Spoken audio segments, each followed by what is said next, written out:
NBC's Mike Vicara on the ground for us. And Vic, as we look up, the concern might be weather as well, and then the sun goes down, and that's also maybe a potential difficult point there for law enforcement.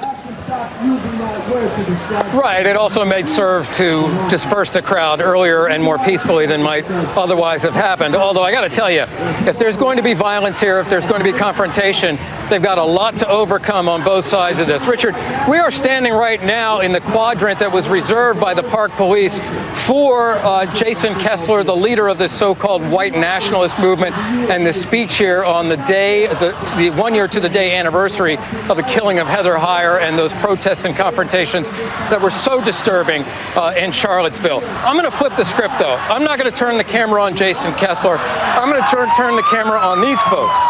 I'm going to say it's always dangerous to estimate crowd sizes in Washington. A couple thousand easy, and now you can hear the thunder rolling in from the south and west of us. But these folks are here to protest what has turned out to be a minuscule turnout from Jason Kessler and his group. Now, the last hour you may have heard me talking to some of his cohorts and compatriots over there. Right. They said that people are scared.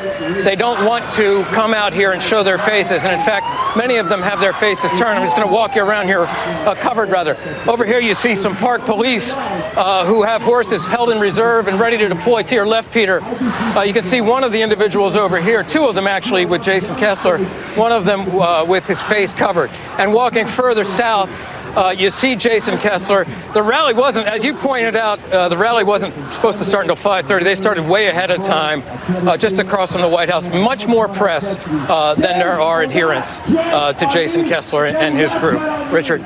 Mike Vicara there in Washington, D.C., watching what is a big concern there for local officials that it should not get violent, and so far that's been the case. Vic, I know we'll be getting back to you in the coming hours right here on MSNBC. Thank you, sir, for now.